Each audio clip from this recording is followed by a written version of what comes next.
All right, we are live, ladies and gentlemen, boys and girls, and those of you on the fence that are still working it out. I have a very special guest for you today. We have Tweets by Brit. She has a great show on YouTube that you all absolutely must go check out, subscribe to. It's very funny. It's down there, Freckles and Brit Show. You don't want to miss it. Brit, how you doing? Hi, I'm good. How are you?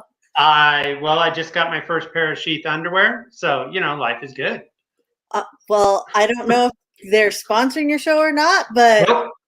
well, I just want to throw it out there. Buy some for my husband. He still wears Patagonia, boxer shorts. So No. See, he's got to get the sheath underwear. It separates the man business and no more from under cheese. These are important things. I'll have to bring that up with him. Seems like it's probably important then. So right on. I'm super excited to have you. Why don't you tell everyone who you are, what you're doing, where your show's at, where to find you?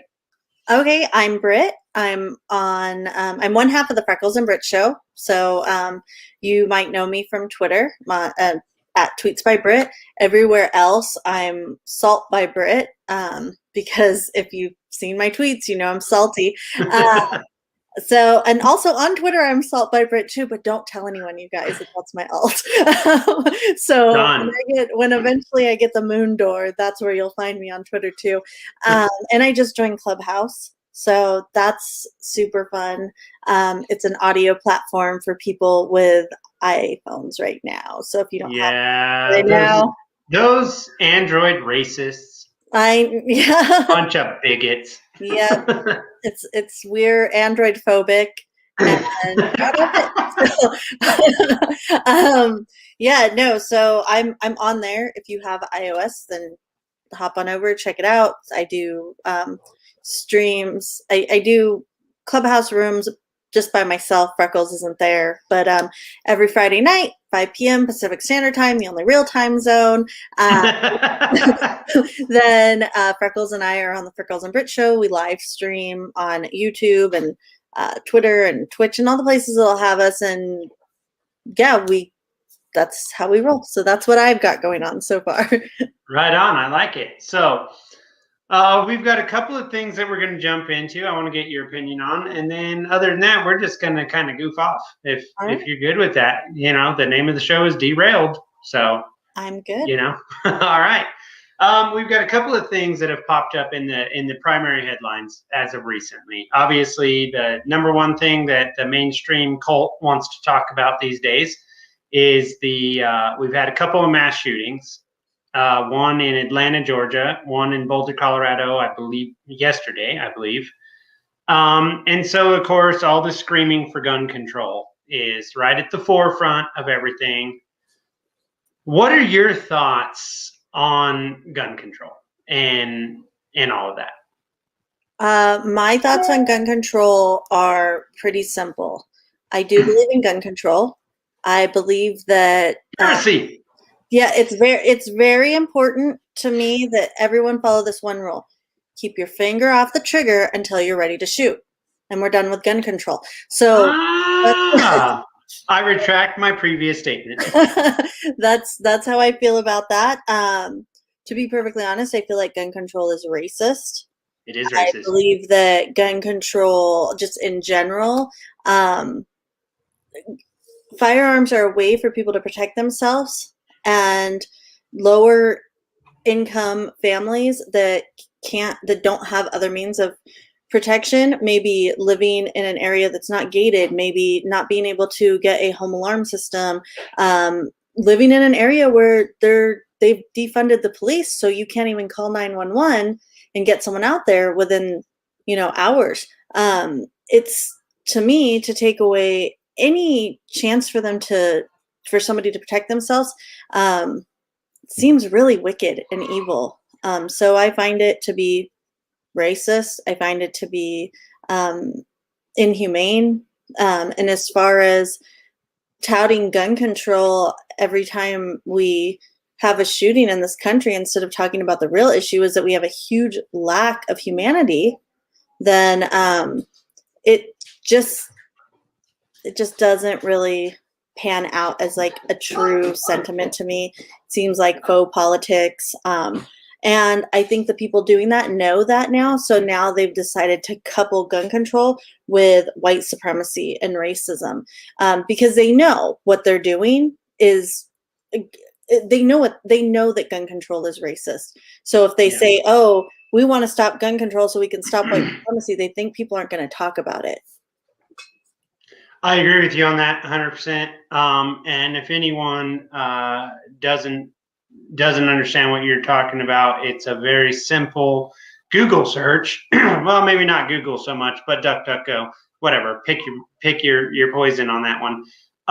The very first gun control laws ever put in place were put in place to keep weapons out of the hands of Black people so they could not defend themselves from police officers. This is just a fact. It is an absolute fact in America. I do think that now it's not so much about race as it is class, because the very same people that push all this nonsense live in gated communities. They have armed security. They can afford it.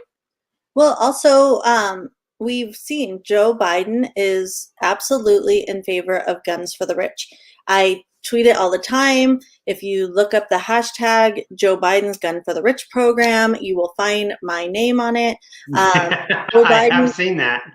Joe Biden wants to make sure that the only people that have firearms access in this country are the wealthy. And he absolutely intends to tax the rest of us out of firearms, because he, not just around this issue, but every issue that I've seen him speak about, and every past clip that I've seen him speak about, Joe Biden equates minorities to less intelligent. Like, he equates them with being less intelligent. They don't know how to use the internet. He equates them with having less self-control. I've watched him speak about this over and over and over, and I'm like, I'm not really sure why any person of color would vote for this man who clearly touts people of color as, just props them up as tokens to bolster himself in politics, and then says horribly degrading things over and over and over. Like, if you don't vote for me, you ain't Black. Yeah. Stuff like that. Horrible things. Watching him, without even cringing, repeat the N-word in Congress. He was reading, a statement that somebody else had said, but he didn't even cringe when he read these words. It was like, well, he recently just did I guess you can't call it a press conference, but it was a speech or something that he gave where I guess he got off topic, but he used that word again. Yeah, and I know a lot of people were saying it was a... Oh, I know. He stuttered, kind of like he stuttered up the stairs. Joe Biden has not had a problem with stuttering. Well, Joe Biden has been in office since the 70s, and we've never talked about this. The only person that has ever spoke about Joe Biden stuttering is Joe Biden saying, I don't even consider that. Well, the press is really tried to use that to his benefit as of recently. Yeah, they have, but it's not an issue. The issue is that he's a sad old man who is getting dementia. Right. And I feel bad for that part, but I don't feel bad about the fact that he's been a racist his whole life, and that everyone pretends like, oh, well, I don't really think Joe Biden's racist. Do you not really think, I know we're getting derailed, but that's the point. People in Liberty Twitter and Liberty communities even say well, I don't really think Joe Biden's racist. We're just playing back and forth because they said Trump was a racist. Look, Joe Biden says majorly racist stuff. He never comes back and says, yeah, this was never acceptable. He doesn't even give you that Disney disclaimer of this has never been acceptable, but at this time it was widely used and I apologize for that. Not once. He doesn't do it. My favorite thing about Liberty Twitter when they talk about the difference between Joe Biden and Trump is that, well, Joe Biden's really old and from his time, and I'm like, they're 4 years apart. Yeah. What are you talking about? Do I think that Do I think that Donald Trump is absolutely 100% not racist? No, probably said some racist shit. Like, I mean, I just Yeah, I think the argument for Trump being a man of his times makes more sense than Joe Biden, who is just consistently proved throughout his entire life and career that he's a racist. the only kind of kudos, I guess, I could give Joe Biden, the only credence I can give to this argument that he's just a man of his time is that there is a lot of evidence that Joe Biden is also just an empty suit and says Oh yeah, things that he thinks yeah. that will get him votes. And I think he's just like, oh, is this what the blacks want to hear? Like, that's what I think what Joe Biden does. Like this sounds like it's not racist. Like, I completely like, agree with that. I think he's over there, and the money people are like, "Dance for me, puppet," and he just dances. yeah, He doesn't care. Joe Biden doesn't have any real life connections with any people that aren't rich and white. I just don't think he does. I mean, he might have some connections with like Jesse Jackson and people like that. I don't but think these are people that he's inviting to his home and hanging out with. And, no, you know, no, because he's probably afraid they're going to steal shit. I don't know. I'm not like, okay. This is all totally subjective. Obviously, I have no insight to what Joe Biden thinks or how his life is or how he interacts with people outside of what we see in the public. But I did grow up in a neighborhood where I was like the only white person.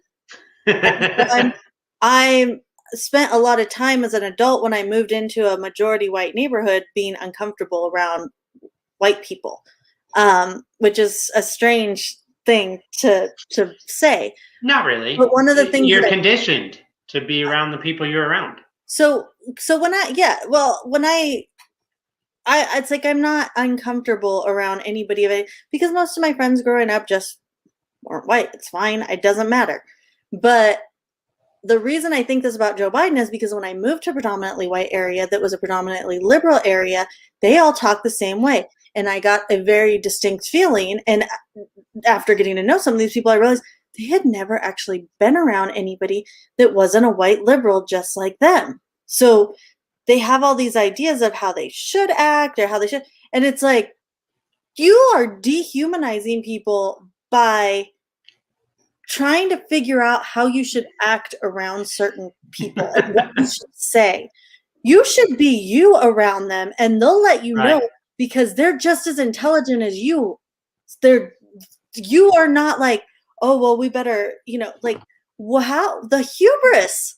Yeah, Joe Biden exactly. And white liberals to believe that they have to walk on eggshells around certain people because of what? Because of what? Because they think like that they're more privileged than them. Because if you think that you're more privileged than someone else of a different race, you're a fucking racist.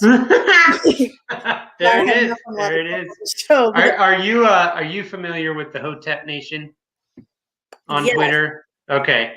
I got attacked a little bit yesterday because I guess I didn't know enough or whatever, but I don't care. Whatever. One of the funniest things that I saw out of them was the Twitter Uncle Hotep. And he said not that long ago, how did we trade in the most racist president ever for an actual racist president? And I thought that was super funny. I was like, so the black people even see like Joe Biden is super racist. And Donald Trump probably had some racist tendency to him, but And there's a lot of things you could pick Trump apart for. Like that. I'd pick him apart for misogyny and sexism well before I would pick him apart for racism. I mean, I just didn't buy any of the racist thing when I watched like the Comedy Central roast of 2015 and you see Chrissy Teigen and John Legend clapping at the Trump roast like they love him. So really, like that. They all loved him right until he ran for president. Absolutely. Then he became a super racist. And I'm like, what happened? Yeah. And here's the thing, like, I think people can say things, like I could give Joe Biden like the benefit of the doubt on some things because there's some things that like me as like a white lady, I probably say that someone's like, hey man, what the fuck, yo? That's like not like, but like, if it's somebody that I trust, if it's a friend that I know Right. is saying this to me, then I'm going to take it differently than like a group of other like upper middle class white ladies that are just trying to like, I don't give a fuck what any of them think. So, I mean, I think that it's like, but that also goes back to you have to actually know people, and you have to actually know people that are different than you. I And agree.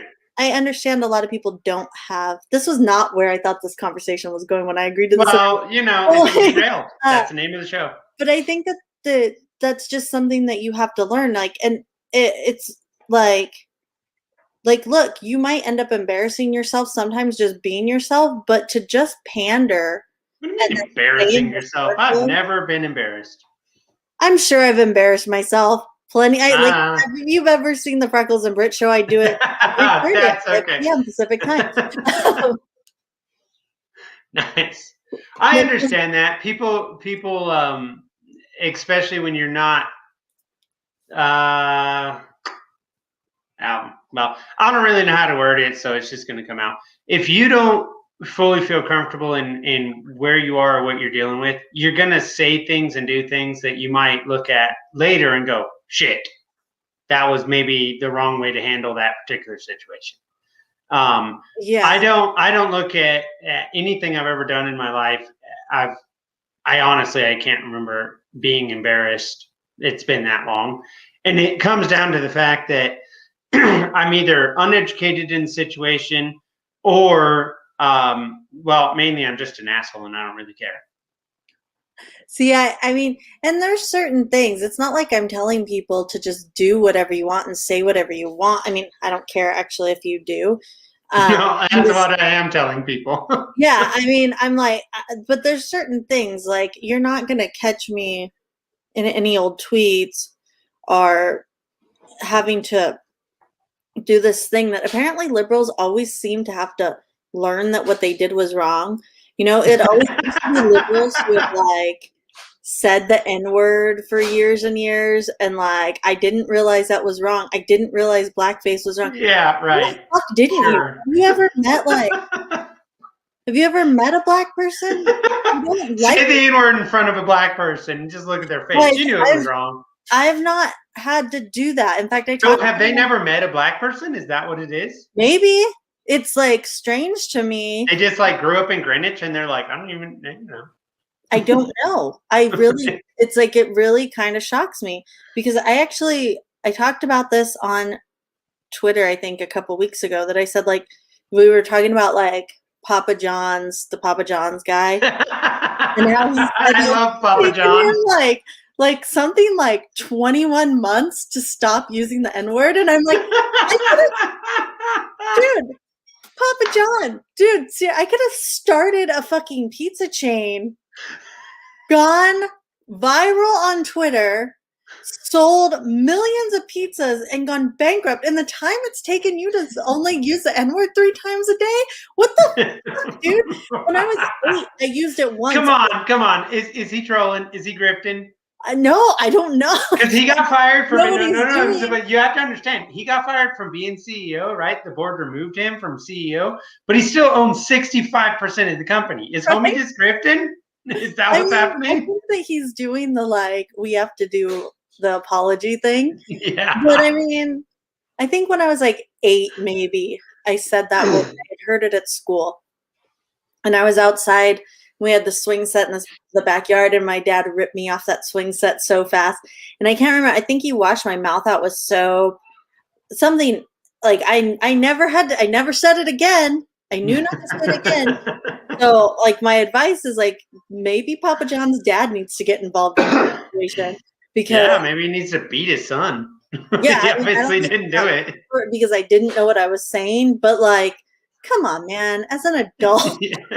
Yeah, you're like 52, dude. You know not to say that.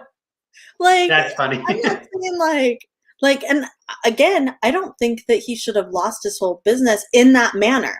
He didn't lose his business. He still owns the business. Yeah, that's a like all of these things are just steps. Like I tweeted about what's her name, Ellery Smith today, because she went after She's Shane. a vote person or who's Ellery? I don't know who that is. Comedian. She's a comedian, and she went after Oh yeah. Okay, Shane okay. Gillis I know who you're talking about. because she was saying we shouldn't, Shane Gillis anti-Asian jokes. He shouldn't have been on SNL, and all of you were saying that. Right, but she was like using the N-word a bunch of times back in the day. She tweeted it back in 2013. Someone found her tweets right after that because, honey, if you call someone out on the internet, somebody else will come with receipts. Right. Like, she tweeted that she made like Taiwanese food but didn't use a cat. Like, I don't like that. Like, first of all, the Taiwan thing, they don't eat cats. Okay, that's the Chinese. Let's get that out there and clear. That's the joke. She didn't even know the joke. Yeah, like you don't even know how to racism, right, you asshole? So, my God, if we weren't doing this, I'd be tweeting that out right now. You don't even know how to racism, right? That's great. If you do, give me credit for it because I'm like always. I always give credit. I give credit to my wife when it's her joke. I'm just joking. But she did. She had a bunch, and I found all the tweets and kind of aggregated it all in one place. Like the other people had pulled up this one or that one, and I put them with, next to the, violence. Right.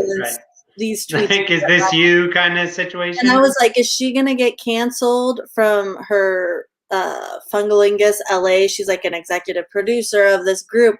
And of course, I'm probably blocked by now, like. I'm sure. Like, whatever. What was that old show they had for a long time where it was like, has there been a murder? What show was that? Oh, was it the Canadian one, Kids in the Hall? No. It's shit, I can't remember. Anyway, that's what you pulled on her. You went all like chick detective, like whatever. I know you did dumb shit. Now I'm gonna call you out for it. Yeah, we've all done dumb shit. Like, I'm sure, like. See, the difference is that whatever's on my Twitter, like I'm not one of these people that'll delete my Twitter. I don't care. Whatever I said it. Now, it was either a joke or I meant it. That's it. And I don't care. Call me out. I don't care. I delete stuff all the time. But my number one goal for deleting stuff is like, oh, did this not get a lot of likes? All right, it's gone. So it's just building your Twitter. I gotcha. Yeah, I mean, I guess everybody pretends they're only on Twitter to be the most intellectual of intellectuals, and they don't want followers. And I'm like, I will take your followers. Who pretends I want that? them all. Who pretends that? I don't. Like, sure, I mean, I want followers, but I want followers that understand my sense of humor and that kind of stuff. You know what I mean? I don't want just random people that are just going to argue with me on Twitter. No, I don't have no time for that. I am all about throwing that block or that mute. You know what I mean? Like, I've intentionally pissed someone off and then muted them just so they're screaming in the wind. I do that all the time. Like, I will quote tweet someone and then I'll mute them. Yep. just to get them to screaming in the wind. Or I'll comment on something, I'll let them comment back, I'll quote tweet it, and then at the end I'll be like, by the way, I blocked you, so you can't respond. So they can see my tweet. But then they can't do anything about it. And I'm like, nice. You're like, whatever. That's the game. I see Twitter. I guess I might be one of the few people that sees Twitter different, where I don't actually care that much about how many followers I have. I do care about who's following me. But I see Twitter for what Twitter is. Twitter has a couple of opportunities, like being able to meet someone like yourself and have a conversation. But mainly Twitter's entire point is just to irritate people. And I get thorough enjoyment out of doing that. Yeah, I mean, I think it's different things for different people. I know people in my real life that have been really upset with, like, this is my job. And I'm like, oh, fuck yourself. Like, whatever. Like, stop. Okay. And people that didn't take it seriously and people that do, I I was afraid to say things for a long time. I've had my Tweets by Brit account since 2009. And when I Okay. started, I actually had a blog that was actually pretty successful. And it was all about music, entertainment, food, like a lifestyle type blog in Los Angeles. Right. And I covered all of music, entertainment, and food. And then the other girl that I ran it with, she covered fashion and like events, things like that. Right. So we kind of had it split up. And for a long time, I didn't say anything about politics. I didn't say anything about religion. Oh, so you waited till cancel culture was in full bore before In you went, full I'm swing. gonna go for it and just talk politics and really piss people off. Yes. And Nice. and my Well planned out. Well planned out. it's really great. I'm glad that I chose this. Because people are so nice on the internet historically that I just knew that it would be okay. Um, but the truth of the matter is that as a, I guess, minarchist, I don't really know. I know what I am. I know what people would call me. I would say minarchist, but I don't think people realize why I am one. So Right. they always think like I get a lot of the like you just haven't like you'll get to anarchy and I'm like, oh, here we go. Like so I I didn't like really anarchy. what? I like anarchy. I think it's a fun game that we should definitely try to play. I am all for well, I think that anarchy is just one stop on the J to minarchy. So that's a whole different kind of squirrels. Fair enough. But people always just assume like that I just haven't like I'm just not willing to give up the government and I'm like motherfuckers like I'm probably more of an anarchist than 90% of the people that claim to be anarchists on Twitter. But Probably. um but I I just felt like these are the things I had to say. And at the Right. time, I had maybe 1,000 people that even followed me on Twitter. So I thought it doesn't matter. And my other, the website's Twitter account had like 5 or 6,000 followers. So it wasn't like so huge. I think at our peak we had like 13,000 followers and then we stopped tweeting and then I deleted a lot of people all at once off the other one and it dropped, really quick because a lot of people just follow to follow back. Mhm. And I had that account and then I actually deactivated it and just forgot to, I was like, I should deactivate this and then reactivate Just it let it go. beyond that. Yeah, I just felt like um it was just because it was like something that I don't mind if anybody knows. The old website was Glitz Glam Mayhem or ggm.com. Like you could go look it up. But I I don't know. I just felt like that's something that I love to do and something I love to talk about. But this was important to me. So I felt like I'm gonna lose a lot of followers this way. And in some places I did. A lot of food and music people that had followed me. And I also did social media and some PR and stuff for bands back Mhm. before that. I lost a lot of friends and I lost a lot of followers in that kind of category. But then I saw, and then I started gaining tons and tons of people on Liberty Twitter started Yeah. following me, and um, it was a strange experience because part of me was very scared still to say what I thought, and part of me still is sometimes. And then I thought I had to go through this whole thing of like, this has been very fast. This all kind of started really about 6 months before we went into a into the world timeout. Right. And so World timeout. call it world timeout. But like, kind of had to just really think like, what do I want to do? What do I want to like say? What do I want to be? And like, I tried to like be sincere, and then at some point I started getting multiple messages, multiple DMs, and multiple, people telling me like they love my message, but also like the girls that are going to get more attention are the prettier girls and the girls that post things and this. And I realized very quickly, like Show off the boobies. I started a weight loss journey in the middle of this. I've lost a lot of weight through all of this. And also, every single time I posted a picture of myself, I would get a lot of likes and things, but I lost tons of followers. So it taught me, one, people don't like Huh. stupid fucking face, and two, that that's not what most people were there for. And it gave me a confidence boost in a way that was not like looks wise. It was like people want to hear what I have to say, uh, Right. which is weird because you're actually the first show that I'm talking this about. But I was talking to a friend today because I've made comments in the last couple of weeks, like the e-thought portion of my Twitter is done, guys, and Yep.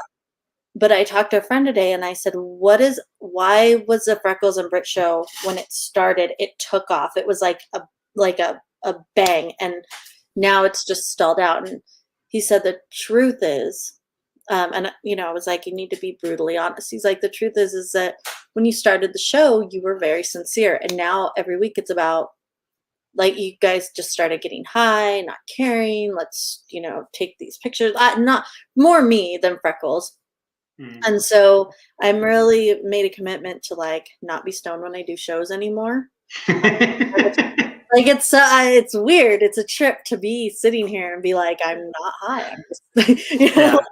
but I, so I'm glad you brought up your weight loss journey. I did want to talk about that because you put out some incredibly hilarious tweets in your journey I'm glad that have made me laugh because you're very honest about how that goes. And I know a lot of women that struggle with that situation. I also know a couple of men who have struggled with it, but primarily from a female perspective, obviously you are one. I think identify as one. okay, well there's that. That's good. All right. But the thing is that now there's this weird shift that women that do attempt to try to lose weight get attacked, which is baffling to me because I'm like, look, I don't give a damn. It's healthier not to be overweight. This is just a fact. I mean, these are scientific facts. So don't talk to me about follow the science when it comes to stupid 19 and then throw a bitch fit because a woman wants to lose weight. It doesn't make sense. So let's talk about that for a minute. Like what happened there? What put you in a position where you went, I need to focus on this and try to do this? Did your husband yell at you or what happened? Yeah. So my husband told me that he just put a bumper sticker on the bedroom door that said "No fatties," and that was really Okay. So it's just complete misogyny and it's patriarchy that total started it. misogyny. Actually, when my husband met me, I was heavier, than I am now. I can actually share a picture. I don't know if I can share pictures in here or anything. I can send it to you. I think you can. I don't know. You can give it a try. See what happens. All right, let's see if I'll try and put it up if I can. But I was over 300 pounds at one point, and I kind of started losing weight about like November before World Timeout started. And I was going to the gym. I kind of wasn't into it. And then this whole thing happened. We were all locked down. And if you're in California, you could not go or do anything. And they have initially encouraged like walking and stuff. But like being huge and wearing a mask trying to walk is just like awful. I mean, it's just like it's so hard, and I just was like, I'm not going to do this, whatever. But then and just to back up a little bit, 4 years ago, my 7-year-old son, at the time he was 3, he was diagnosed with type 1 diabetes, which is completely different than type 2. It's an autoimmune disease. He can't help it. He'll have it for life. It had nothing to do with his weight or what he was fed. My son was breastfed until he was 2 years old, ate all organic food. I mean, I literally did everything I could so that he wouldn't have a weight issue. Like I would like roast his, baby food, like vegetables and fruits, and then puree them myself. He's always been active, always, really did every single thing that I could think of to like combat what I had gone through. And because at the time I thought it was an eating issue. So I in in all of this, before World Timeout and everything else started, I had started going to therapy um, the July before World Timeout started, and I could never talk about my weight, and I didn't really want to. And then I started to realize that my weight issues really didn't weren't just because I was lazy and liked snacks, because I'm not lazy in other aspects of my life. To be fair, I am lazy and I like snacks. Well, I mean, everybody likes snacks, right? Yeah. People that don't like snacks are Hitler. So, and I think it's fair to say, if you don't like snacks, you are literally Hitler, Yes. and probably Literally, obviously. yeah. I mean, you're probably a white supremacist. I don't really know how else to Probably. say it. But yeah, so I kind of half-assing my weight loss, and then a couple months ago, I think I got down to like 272 pounds. Mhm. And a couple months ago, my 4-year-old daughter was then diagnosed with type 1 diabetes. So now I had two Oh little kids man. with, or I have two little kids with autoimmune disease that they can't help. And Right. we're in the middle of this pandemic where the two things that they tell you are the most dangerous are to be old and to be obese. And you can't help being old. Like, you can't help your age. Not yet. Apparently The not. liberals will get a hold of it and will be able to decide your age soon. But you can't. Listen here, Sonny, I'm only 41. Well, yeah. I mean, it's the next logical step, because you can't make pedophilia legal if people still have 18 and under 18. I'm Why? just saying, I'll put my tinfoil hat on, but that's where I they're going gotcha. with it. If you think Yeah. they're not, mark my words, watch this, call me whatever you want. They're going to start backing pedophilia. They already call them MAPs. They are. They They've already started. already say we're not allowed to talk about it. So I really am telling you, it's gonna be the next thing. Yeah. So to get Just back for on, anyone that ever watches this, if you attempt to touch one of my young children, you're dead.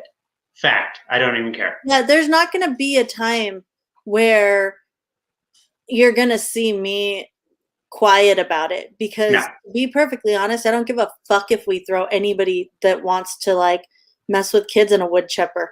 Like, I'm fine with it. You want to know why I'm a Wow. minarchist? I If like you want kids. to know why I'm a minarchist, it's because I'm fine with a law to throw you in a fucking wood chipper if you hurt a kid. Like, Okay. that's where I'm at. So I'm gonna accept that. So she is a supporter of the death penalty. That's we've established. I try not to be. I'm very like pro life in other situations. I don't know what happened. I lost my camera. But yeah, I so I just thought, you know what? Nobody in the news or anything is talking about obesity. In fact, we're talking about the exact opposite.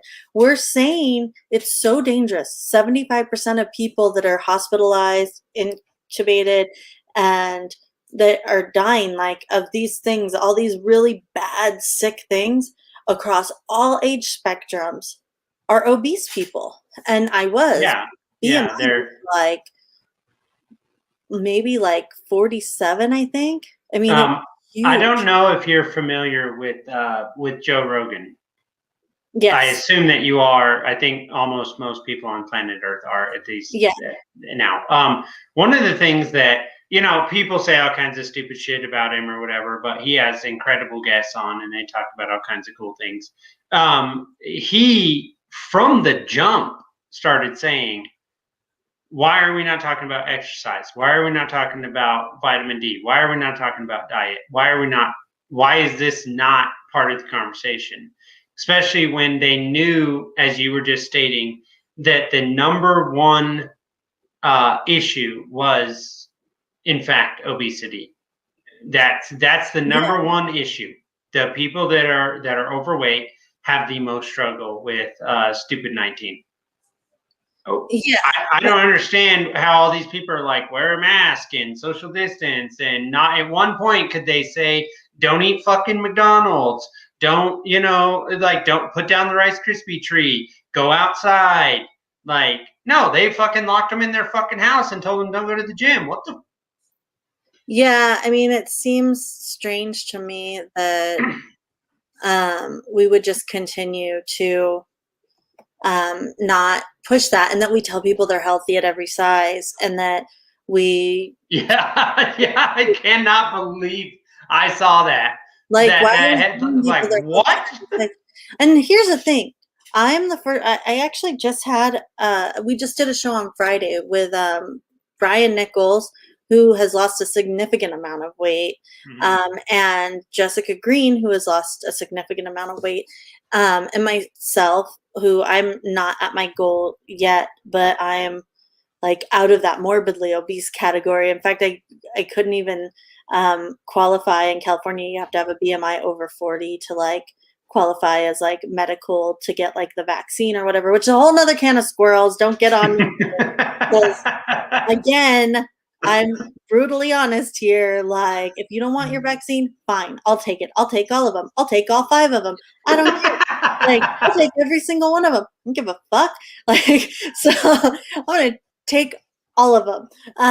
But that's, whatever. I don't care if nobody else does. But when I went, I couldn't because I had lost so much weight. And I was like, really, for the first time in my life, that my weight could have been helpful. Like, I've lost. Right. But I just really, the big catalyst for me was having 2 little kids that, like, what if I got really sick? Who's going to take care of them? Right. Who's going to take care of these babies? And we do this thing where we understand that the reality of losing weight is not 100. It's not my fault necessarily that I'm as heavy as I am. Not 100%. The onus is 100% on me. But unfortunately, the solution is 100% on me. Exactly. I have to find a way to do it. And I'm not endorsing any program. I'm actually very anti, like, being cultist about any program. When people on keto try and tell me that because I have bread, it's going to kill me, I'm like, like 65 pounds, or like, I'm trying to think, 70 pounds, something like that at this point. Good for you on that. And I tried keto for years and just got fatter. I tried Noom. Oh, so bread didn't make you fat? No. You know what? It turns out through lots of therapy that I have some big emotional issues that I never dealt with, and that food was a consistent food is an addiction, and I don't care what anyone tells me, it's a fact. Well, okay.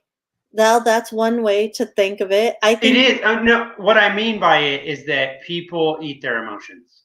I don't mean that food itself. I'm not saying a specific. I'm not saying Twinkies. I'm not saying pasta. I'm saying people do what makes them feel happy in a moment. And so if they're depressed, they're going to try to solve that through, rather it's alcoholism, rather it's drugs, rather it's food, rather it's whatever. They're going to find what makes them happy, and they're going to do that thing. Yeah, and yes, maybe I would say what I feel my truth is for the liberals. Your personal truth. Let's talk about it. I believe that comfort is an addiction. Okay, well that's what I was getting at. Comfort. Yeah, I think it kind of takes that, but I don't. Like, here's the thing. I absolutely don't think like you're bad as a person if you're overweight. I don't think you're this horrible person. I don't think that your character, you're weak, you're lazy, you're this. I think for a lot of people, one, we live in a culture that makes it really easy to be overweight and really hard to be a healthy weight. The standard American diet should have been a red flag when the acronym for it is SAD. And we live in a culture that shut down restaurants but allowed McDonald's to stay open. Yeah, that like encouraged people to drive through and eat their meal at the car. Yeah. We live in a culture that tells people that they should sit down to breakfast but then glorifies getting to work at like 5 a.m. and working until 9 p.m. So, like, you know, You guys got some mixed messaging going on. yeah, we live in a culture that tells women that being a stay-at-home mom and taking care of your family is, trad wife, neocon, white supremacy, WASP bullshit. But then we wonder why women don't have time to nurse their bodies and why their families aren't taking care of them, why their kids grow up not having healthy eating habits. It's Right. like nobody's home to teach you that. Then like, where are you getting it from? And you know what? So the women that can do everything, like, that's great. You do you. I'm not telling anybody what they should and shouldn't do. Yeah, but what's the percentage of women that can pull that off? Honestly. I think without a lot of help, there's not very many. And the women I know that scream this the loudest have nannies and Yeah. have a Yeah, lot of they can afford mothers and that. mothers-in-laws and babysitters and it's a school. Like, I know I'm a little different. My kids are homeschooled and things like that. So, Good for you on that. but it's hard. Losing weight is very hard, but Yes. we have conflated that to mean that we shouldn't do it and that we should just tell people that like soothsay them. Yeah. And we just can't. You just can't. Here's the truth. It's really hard and you have to do it if you want to not be overweight. And we pretend, because we see someone that's smaller than us that they're healthy. They're not necessarily either. They just maybe kind of hit a genetic lottery because the truth of the matter is the way that we're going as a country, more people are overweight than aren't. And it's really only by, genetics that almost everybody isn't because we all live a lifestyle that Right. makes it impossible. And we shame people at every turn. I watch people shame fat advertising and fat people for the weirdest shit. Like, we make fun of whole movements and throw the baby out with the bathwater. When I see clothing companies advertising large women in fitness clothing, and then I see That's good marketing in my opinion. I see everybody say like, I don't want to buy from them. Well, fuck you, fucking don't. There's 10. Well, no. But when you have a company, say Claire's, for instance, if they want to put out their advertisements and it has bigger ladies in fitness gear, the marketing is to get fit. That's what they're trying to do, and that kind of marketing should be applauded. It should not be because it seems to be all one thing is like, oh, you're glorifying being fat. No, you're glorifying getting out of the house and putting on fitness clothes and being fit, getting fit at right, exactly. Because the truth of the matter is people can't just stay home and hide until they're an appropriate weight.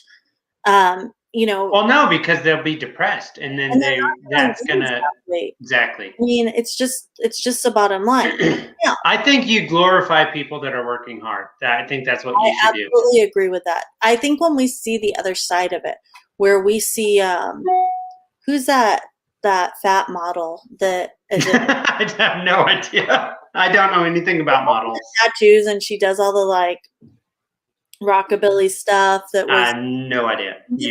Not Ashley Graham, Tess Holiday. Okay. Seriously, when she's like, "I'm healthy," no, you're not, honey. Those kneecaps. I think that's disruptive because I think when they're putting out headlines that saying like, "Hey, this is healthy and this is healthy and this is healthy," and they're showing people, male or female, that are extremely overweight, I don't think that's helpful because you're lying to people. That is not healthy. Your opportunity for heart disease and things they do dramatically go up. And look, I'm not saying that we should shame people or talk shit to people. I'm not saying that at all. What I am saying is that we have to be honest in our conversations. I think that's the only way to have a legit conversation with people. Yeah, I absolutely agree with that. And I think there's a lot of different ways that takes place. And I think that it's important for us to really recognize the difference between what is promoting like a fat positive lifestyle and what is promoting a healthy like a healthy lifestyle at any size. And that is very different from being healthy at any size. I agree. You know, I it was hard for me to talk about this for a long time, especially at how big I was. I'm going to try and share this, and hopefully you guys will be able to see it. I don't know if you'll be able to see my whole screen, but if not, then you know, we that's all we could do, right? I tried. If you try to do it like this, maybe you can poke it up in there. I don't know how. It won't I'm still figuring this out. it won't like let me send a picture for some reason. Can you send it in that right chat, and maybe I can go from there? Yeah, I can send it to you on Twitter if you want. Yeah, maybe I can pull it in from there. Yeah. But yeah, no, I agree with you on that. So, you know, again, we have learned why this show is called Derailed. We just go wherever we go. But we are going to switch gears for a minute. Yeah. Okay, I sent them. So now that we're switching gears. No. It's fine. We can come back and let me see if I can pull this up here. But what you keep talking. We'll go through it. It does make a huge difference between realizing that there's health at any size and getting healthy at any size.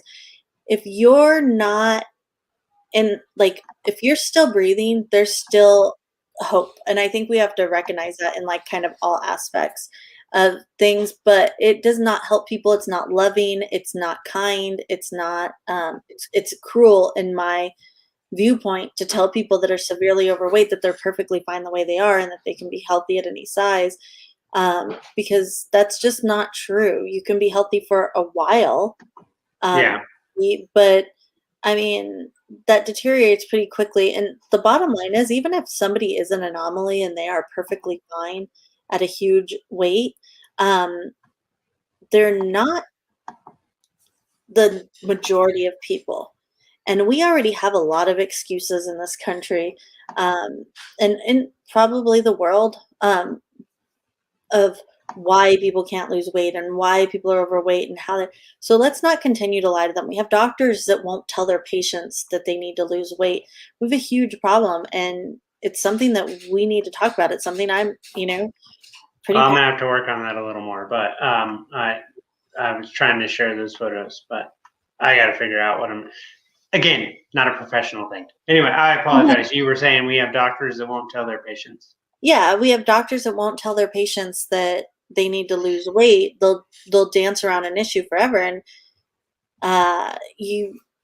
if we're going to continue to do that, then we're just going to get worse and worse and worse. So really, I mean, I would say to people that are looking for something, my advice to anybody is that if you find something you absolutely hate it, like I drink a smoothie every day. I drink a berry smoothie every day. I tried to put protein powder in it because it was more healthy. Right. I hated it. And so I was like, this is going to basically get me off track of everything. Well, find something that works. But that doesn't mean to just stop. Like, oh, I hate exercise. So maybe you find a different exercise, or maybe you start with food because weight loss starts in the kitchen, but it doesn't mean you just because you hate one thing or because you hate a lot of things that have to do with health and fitness, there's something that you're going to be able to find. And if you do hate every single aspect of it, maybe you need to talk to someone about that. Like, why do you feel this way? Why do you have this? Right. Maybe it's a mental thing. There's a lot that goes into, there's a lot that I think people need to really examine, like before they just give up. So right. I agree with that. All right, we're going to switch gears for a minute. Somehow. What's that? I don't know. Obviously, this is why we call the show Derailed, because we just go wherever the conversation takes us. We are going to switch gears for a minute. This is the other major thing going on in, at least from American standpoint. We have, according to CNN, Fox News, MSNBC, we have a border crisis. We have, and in all honesty, I'm going to give them credit on one regard. We have at this point today 16,000 children in U.S. government custody in Arizona, California, and Texas, and I do see that as a crisis and a problem. How do we solve it, Britt? I think that what would be the not so popular answer is that we need to discourage people from even coming here in the first place at this point. And not for any other reason. Like, I'm actually one of those people that's like, I don't care if we let everybody in all at once, because I want to rip down the welfare state anyways. And if you can prosper here, you can prosper here. But I kind of follow the ideology that if the people that come here have the wherewithal to kind of change their life and make things better, and we can't take all of the people in the world in this country. So if we're going to do something as some sort of humanitarian effort, it's a better choice to help people in the countries that they're in, where they're at. Now, that sounds like such a, like, I know that the reaction to that is, well, that's racism. Republican! It's racism. But here's the thing, like, okay, fine, let people come in. Like, what are you going to do when they're all here? Like, in fact, why don't we just, instead of letting them all in, why don't we just make everything America? Like, why don't we just make it all America? Then it's, well, I'm sure the military-industrial complex yeah, would like that. that's, yeah, but, and I'm being facetious. I don't want that. I know. Hell, I'm not a neocon. I think, though, that we really, this is why governments don't work when they're big. Because one, we've had over 200 years that we could have kind of helped people, and all we've done is go into countries and set up fake, puppet governments, then made them our allies, forced them to be our allies, forced our help on them. Right. And it doesn't help. And then people come here hoping for a better life, and then they don't always necessarily have that when they get here. And then when they do get here, we sell them this like lie that one half of the country hates them because of their race, and the other half of the country like absolutely loves them because they love everything. But really, the truth is that all they want them for is a bigger voting block. We are where we're at because of, in my heart, I can't find a way not to take care of these kids, to find a way to take care of them and to put them in a place where they can be taken care of.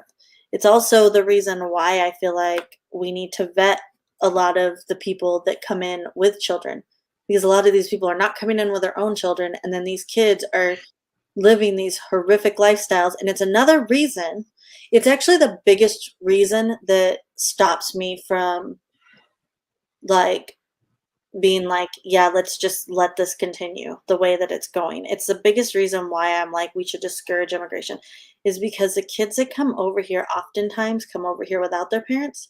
They're coming over here with coyotes. They're coming over here, and they're on their way. They're being sold into sex slavery. They're being raped. They're being trafficked. Sorry, I'm going to start crying. To simply turn around and look at that and say, it makes me so angry to turn around and look at that when someone brings it up, and to say, well, you're a racist. Go fuck yourself. You're a racist. You don't want to deal with the issue of what's actually happening. You would rather say that somebody that examines the issue is about because of where they come from, as if I give a fuck, as if most people give a fuck that are bringing that up. Right. And it's not because it's not a way to end the conversation. It's a way to say, then what are we going to do about this? What do we do about this? Because we can't have kids. As a mother, like, I don't even give a fuck about what the government does about this. Like, if they went away tomorrow, I think that private entities would do a better job of dealing with this than the government. Like, let's just be honest about this. I think you're right. I think churches, as much as people may hate churches or whatever, I think they'd step in. I think orphanage. I think the private market would handle this situation a lot better than government does. When we were all like pretending that it was Trump that started kids in cages, it was the government going down there and giving. Who built the cages, Joe? Yeah. I mean, I don't even I've gotten into that argument. I made a joke about it. Like I've made memes about it because we all of a sudden it was like these same holding facilities. We just painted a rainbow on it and changed it to like, like. Yeah. Did you actually see that photo where they had the banners and the balloons and stuff? Did you see the date on the photo? No. It was in 2019. So that was Trump's kids in cages, but they put it out. I think it was MSNBC put this photo out and said, "Oh, look at how much better it is for them." Okay, first of all, these kids are still in the cage, you idiot. Yeah. And second of all, that was DHS's response under Trump, but you try to make it Biden because you're a bunch of liars. Now. Yeah, I mean, we changed the name to like migrant shelters. Yeah, whatever. They just like the bottom line was shit. And they're scared, and we need to find a way to fix it. And I agree with you 100%. Can't be like, we have all these people that are like, we have to, like, we have to help these kids, but now we have a different president, so it's fixed. Like, dude, that doesn't solve the problem. You can't just be like, we have a president I like, so I can pretend that it's fixed now. Stop it. Just the same way that I couldn't pretend, like, actually I didn't like Trump, so I guess I could do whatever I want. But like, you're not pretending, just be honest. It wasn't the government that was going down there with granola bars and jackets and blankets at the border when we all hated Trump. And now nobody's doing it. Like, to be honest, I almost wish that Trump was still in office just for the border immigration stuff, because at least then liberals would actually like still care about these kids instead of pretending it's not a problem anymore. I heard an argument that Trump was better on immigration because they wouldn't come. Yeah. And now we have this huge problem because now everybody thinks that they could come in, and they're not, because all that this administration cares about is saying that they're fixing the problem. I mean, we have Jen Psaki every day. We're going to circle back. To that. You have to remember that this was a broken system. Stop acting like it's been broken for the last 4 years, because you know what? It's the same shit that we did in 2017. A lot of people could argue that it was actually better under Trump than it is before or after, because there was no falseness. Look, you say anything you want about Trump. There was no falsehood from him when it came to, if you come to the border, you're going to get turned away. Yeah. At least he was honest with them. And Joe Biden has backed himself into a corner. And the problem with Joe Biden, the reason Joe Biden is so dangerous is because Joe Biden lied to get into office, but he's so fucking old that he's probably not going to run again. Right. So it doesn't matter. So things are going to get worse. Just like I say, the only good thing about like a Biden administration is that all of a sudden Republicans are fiscally responsible and care about people not being an issue, like care about We have to remove wedge issues. Like I looked in 2017 at the exact same thing. The exact same thing happened. We had years and years and years that the Biden administration and any administration that was on the left could have came together and fixed the border issue the day they got in the office. Just like we pretended that with Obamacare, the Republicans, day one, they were going to fix Obamacare. And here we are with Obamacare after a full 4 years, and now we've circled back. So we're always circling back. Still broken, and we're still going to have this problem. at the border. The truth is, people are always going to try and come in because we are never, ever, ever going to do anything that actually helps another country, except China. We love to help China. Well, yeah, Well, we yeah. do. But I think that's the people that helping China helps them.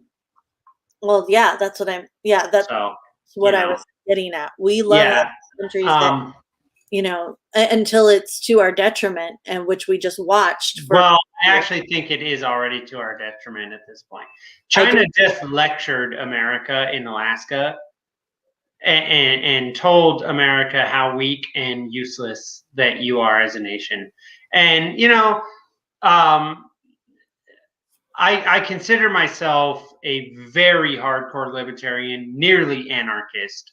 I actually considered myself anarchist for a little while until I met guys like Reed and David and whatever, and they kind of pulled me back a little, telling me, "Hey, there's hope," Yeah. But we do have to understand that China is literally a threat to freedom around the world. Yeah. And they're laughing at us. They are laughing at us. So I look at this virus as something a lot more devious than I think most people do, because I don't see it as a hoax.